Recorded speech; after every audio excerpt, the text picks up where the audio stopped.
Hello friends, I welcome you in lecture number 3 on Fourier integral. In this lecture we will discuss one more question on Fourier integral of a given function. We have discussed how to obtain Fourier integral representation of a given function in previous two lectures. So if you have not seen first two lectures on Fourier integral, I suggest you to watch lecture number 1 and 2 on Fourier integral and then go for this lecture number 3 on Fourier integral. Here given function is having value x if x is in between 0 and a, and it is 0 if x is from a to infinity. We can roughly understand the graph of function in this way. Suppose this is x-axis, this is y-axis. We consider values of x on x-axis and values of fx on y-axis, and this is 0, and suppose this much distance is a, that means we consider this a positive, and value of function in this open interval 0 to a is given by fx equal to x, that is up to this point. Value of function is fx equal to x, and we know that fx equal to x means straight line passing through origin making 45-degree angle with positive x-axis. So this is fx equal to x, and if x is greater than a, that is if we are on this part of the x-axis, then at every point in this interval a to infinity, value of function is 0. So graph of function in the interval a to infinity will be on x-axis, and in interval 0 to a, fx is given by this type of straight line graph. This figure is just for understanding. It is not necessary to sketch the figure in your examination. Now we have to decide what is Fourier integral representation, or we have to express this function fx in terms of Fourier integral. So for that we first decide what is a omega and b omega. We have ready-made formulas for a omega and b omega.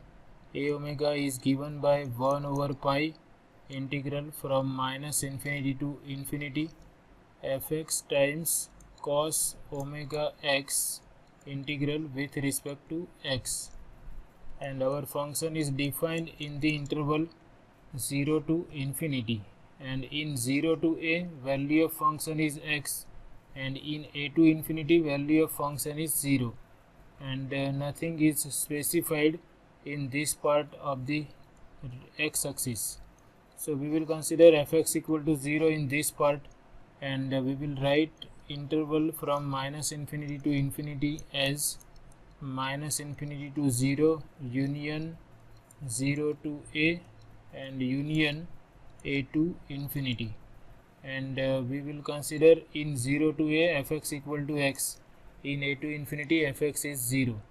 So this we can write as integral from 0 to a fx cos omega x dx plus integral from a to infinity fx cos omega x dx, and in the interval a to infinity fx is 0, therefore this quantity is going to be 0, and in interval 0 to a, value of function fx is x. So we put fx equal to x in this interval 0 to a, and we have fx equal to x times cos omega x integral with respect to x plus 0, because fx is 0 if x is in the interval a to infinity, and if 0 is multiplied with this function we will obtain 0, and integral of 0 is 0. And for this we apply integration by parts. We consider u equal to x and v equal to cos omega x. So by the integration by parts, we first keep x as it is, integral of cos omega x, which is sin omega x divided by coefficient of x, which is omega, minus derivative of x is 1, and integral of this second bracket integral of sine function is minus cos function. So we have minus cos omega x divided by omega, integral of sine omega x, and there is 1 omega already in the product. So we will have integral of this bracket equal to minus cos omega x divided by omega square, and in the next step derivative of 1 will be 0. So we stop here, and limits of integration are from x equal to 0 to x equal to a. And first we take x equal to a, that is upper limit, and before that, if we wish, we can simplify this as x sine omega x divided by omega, and here negative positive, plus cos omega x divided by omega square. And after this we will substitute x equal to a as upper limit and x equal to 0 as lower limit. First we take x equal to a here. So for x equal to a, we have a sine omega into a divided by omega plus cos omega into a divided by omega square. This is for upper limit x equal to a, minus x equal to 0. Because x is in the product, this is 0 for x equal to 0, and plus cos 0 divided by omega square, and cos 0 is 1, so we are left with 1 by omega square.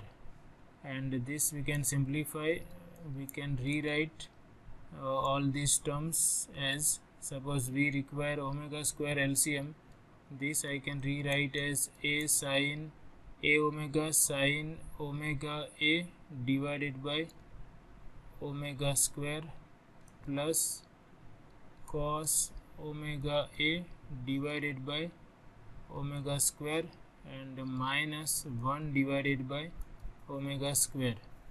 And this we can rewrite as 1 over pi times omega square a omega sine omega a plus cos omega a minus 1. This is value of a omega, and we will require this value in writing the Fourier integral representation. After that we decide what is b omega. So for b omega we have this formula, 1 over pi minus infinity to infinity fx sine omega x integral with respect to x. Here also we will do the same procedure. Our function is defined from 0 to infinity. In 0 to a, fx sine omega x dx plus integral from a to infinity fx sine omega x dx. In 0 to a, value of function fx is x, and in a to infinity fx is 0, so this term will vanish, and we write fx equal to x in interval 0 to a, and then we try to integrate with respect to x. We have to again use integration by parts, because fx is equal to x if x lies in the interval 0 to a. Now we find out this integral using integration by parts.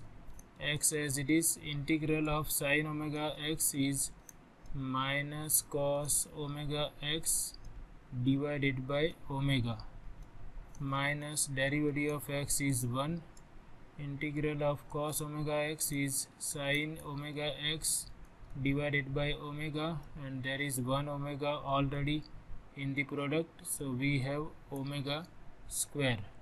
And we try to rewrite all these terms. We can take omega square common, so we write 1 over omega square, and before taking omega square common, we have to first put the limits. So for that, first we simplify this. Limits are from x equal to 0 to a, and before taking limits, we just simplify these terms. This is minus x cos omega x divided by omega minus minus plus sin omega x divided by omega square. Limits of x are from x equal to 0 to x equal to a. Now we put x equal to a first, and let's see what we obtain. So for x equal to a, we have minus a cos omega a divided by omega, plus for x equal to a, again we put x equal to a here, and we have sin omega a divided by omega square. This is for upper limit x equal to a. When x is 0, this is going to be 0 because of x in the product, and here if we put x equal to 0, we have sin 0, and sin 0 is 0. And finally we simplify this, we take omega square common, and we obtain this quantity as b omega. First I write sin omega a, and here I have to multiply with omega, so I have minus a omega cos omega a. This is the value of b omega. Now once we obtain a omega and b omega, we can easily write Fourier integral of given function. So next step is we write down Fourier integral representation of given function. Fourier integral representation of fx is fx. We are not writing equality, we will write in this way: integral from 0 to infinity a omega cos omega x plus b omega sin omega x. And because we require our answer in terms of x, integral is with respect to omega, and we put values of a omega and b omega in this integral, and we are able to decide Fourier integral. Value of a omega is a omega sin omega a plus cos omega a minus 1. A omega, let me check again, I have to remember, a omega sin omega a plus cos omega a minus 1. A omega sin omega a plus cos omega a minus 1 divided by pi into omega square, if I am not wrong. Okay, fine. Here I have pi omega square, and here a omega sin omega a plus cos omega a minus 1, and here we write pi into omega square, and this is multiplied by cosine of omega x, and this is also in the integral, under the integral sign. B omega is sin omega a minus a omega cos omega a, sin omega a minus, I have to check again, minus a omega cos omega a omega cos omega a divided by pi omega square. This is b omega, and b omega is multiplied with sin omega x. Integral is with respect to x, and what we can do here is we can multiply all these things with or we can keep them as it is. We just take this quantity 1 over omega square common, and this we can rewrite as a omega sin omega a plus cos omega a minus 1 into cos omega x plus sin omega a minus a omega cos omega a into sin omega x, and integral of this quantity with respect to omega, and this is required Fourier integral. Instead of equality, we will write fx is equivalent to, or fx is approximately equal to this. Equality holds at every point x where fx is continuous, and if fx is discontinuous at some point, this integral will be equal to average of right hand limit and left hand limit of this function fx at that point. Now we don't have to simplify this integral further, because we are asked to find out Fourier integral representation of a given function. So we will not simplify this integral further. We keep this as it is.